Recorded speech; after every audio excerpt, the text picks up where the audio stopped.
Hey guys, welcome back to another video. In this video, I'm going to be talking about the King's Indian defense. So surprisingly, the King's Indian defense is, I think, used more than a King's Indian attack. Like really aggressive players like Bobby Fischer, those big grandmasters, they use King's Indian defense rather than attack. Because apparently the King's Indian defense is more aggressive. Like it's bottling up all that energy, while the King's Indian attack is already like letting loose all that energy, I guess. So I'm gonna talk more about like what the King's Indian defense is and how to play it. So let's get started. So, the way you play King's Indian Defense, first of all, is used for black. White cannot use this opening, but normally it starts with white moving to d4. And then black will move to knight f6.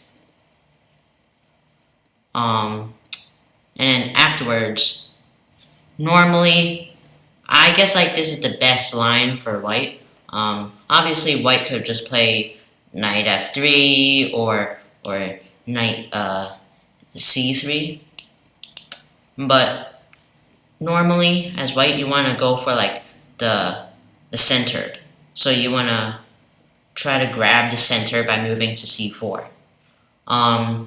So that's pretty good move. Like as you can tell, black is already getting squished.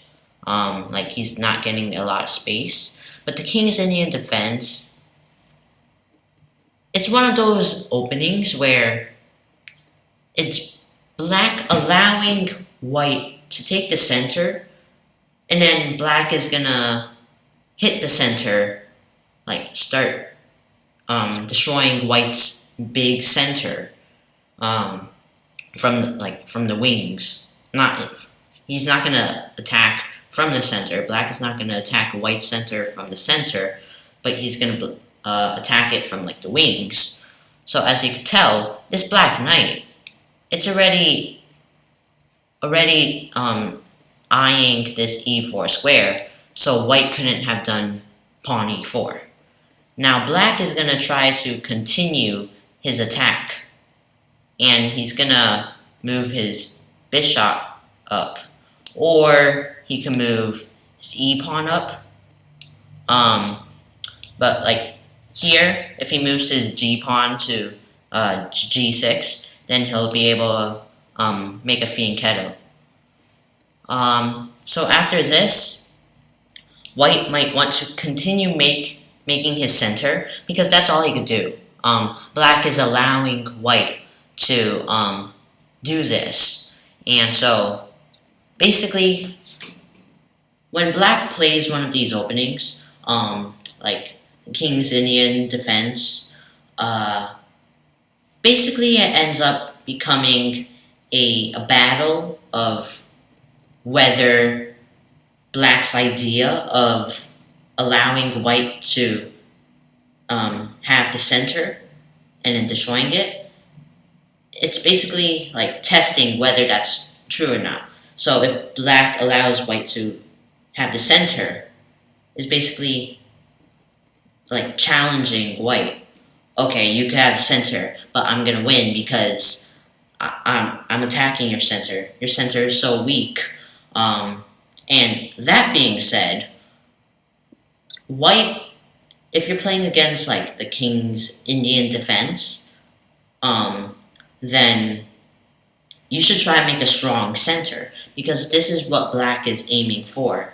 Black is trying to destroy your center, so in order for it to not be destroyed, obviously it gotta be strong.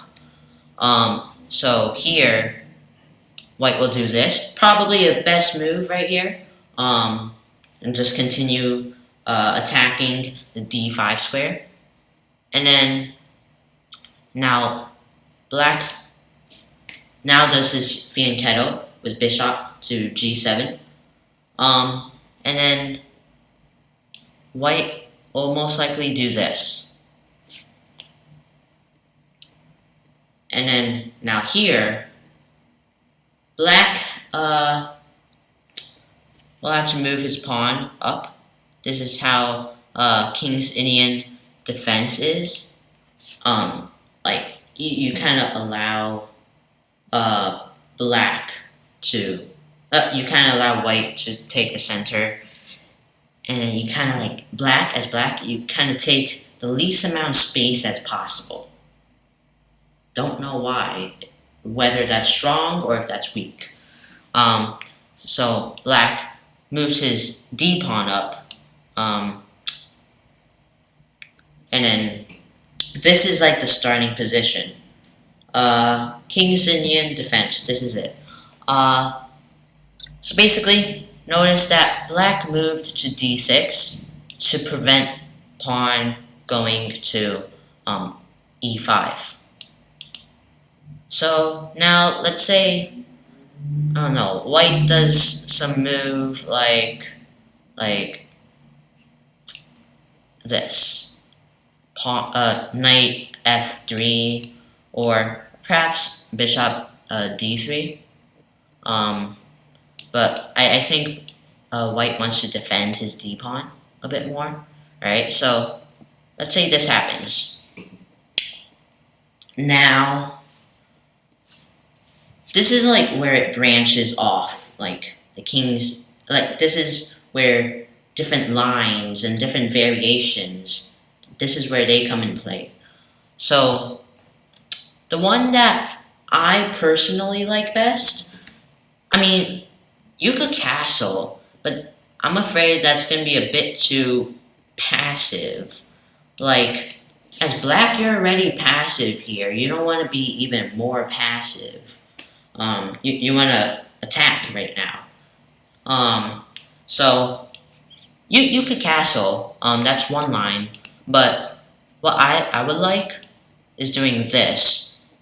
And basically, this is where white has to make a huge decision, and this is where the game starts to open up. This is like the most active move for black. Now black is attacking white's center with a pawn, and now, as I said, black wants to attack white's center. So he's gonna do this, perhaps. Now, let's say white like decides to take. Then, well, first of all, that's like kind of bad in a way, because now you're kind of tearing up your pawn center, which black is trying to do. You don't want to, as white, you don't want to give black that opportunity. You don't want to give black, you don't want black to reach his goal by tearing up your center. But here, also, black is not only doing this to attack white center, but it's also to develop his own center as well. Notice how like black was really squished in the beginning, but now moving this pawn to c5, he got more room, he got more space. And if white takes the pawn, then black's pawn on d6 takes back, and black will get control over this d4 square. Now, some people, amateurs maybe, will probably take this, and then when the d pawn takes back, they're going to move their queen down to take black's queen, and they think this is so good because it basically disallows black from castling, because then black's king will have to take the queen back. And yes, it's an uncomfortable position, but but it's not like the deciding factor of the game. Black could still play on. It's not like black is gonna lose right at this moment. So you shouldn't think that if you take the queen and black doesn't have the chance to castle anymore, you shouldn't think that gives you the upper hand, because it's basically just moving the king. Like, castling doesn't do much. It's just to put your king in safety. But if black's king is already safe, then it might be better to maybe not castle, just focus on development, regular development. So you shouldn't really do this, trying to attack the queen. If you think it gives you an advantage, okay, go for it. But most of the times, it's just going to be just like a move, not good or bad. But what I like, I don't like to take the pawn. And obviously, I don't want to keep on defending this D pawn right here.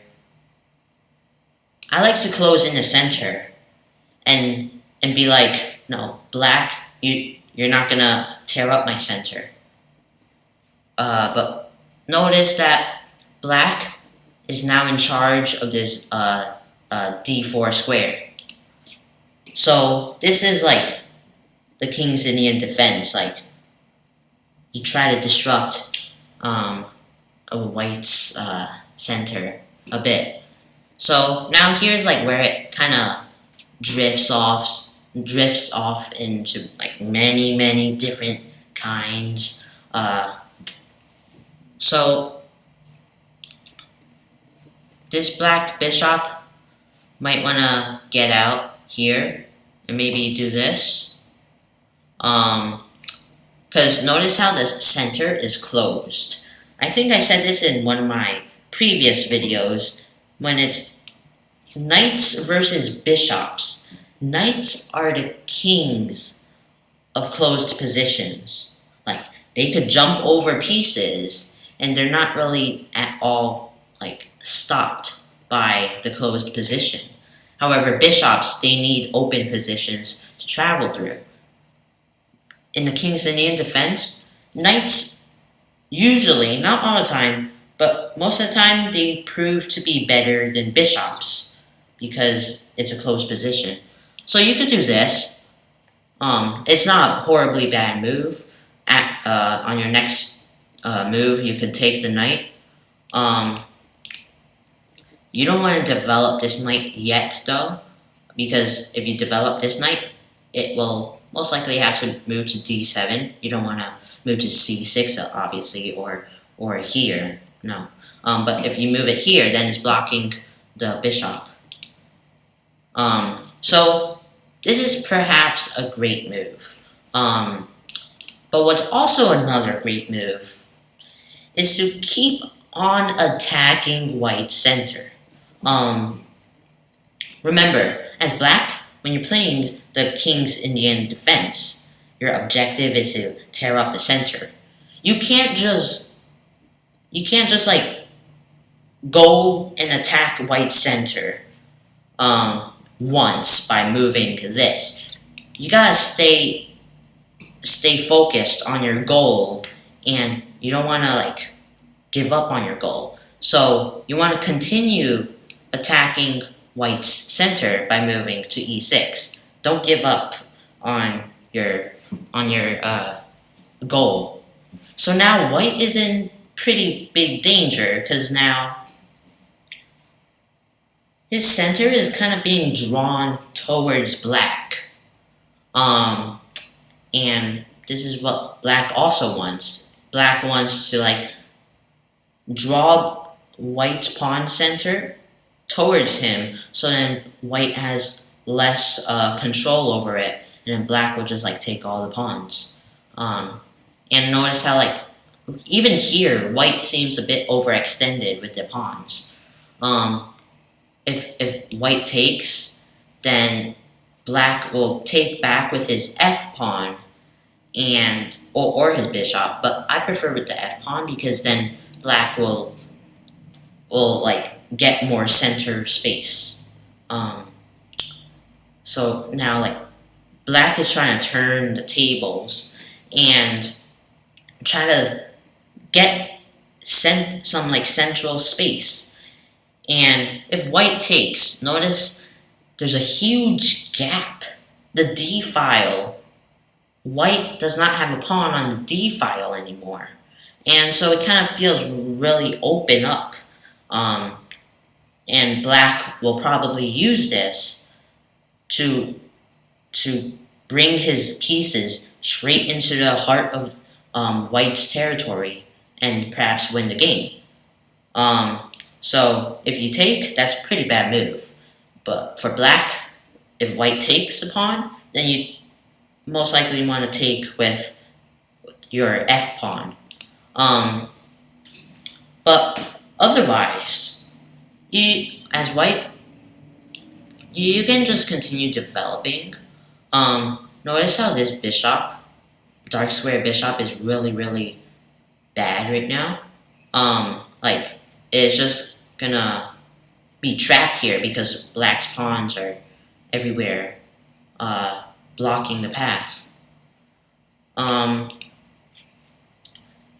then white's bishop is also really, white's light square bishop is also really bad because it really got nowhere to go. Black, on the other hand, yes, his light square bishop is pretty trapped, but not for long because the e pawn could easily move away and he could develop the bishop. So this is a really hard position for white. White perhaps could move to like here or here. Maybe not here though, because then black could just push the e pawn to e5 and attack the bishop, and it's really a waste of a move. Here's a good move, I guess. Or you could also like move this light square bishop up, so then you could castle. And now, if black sees that white does not want to capture his pawn, then just let it be, alright? Don't push this pawn, because you still want to tempt white to take your pawn.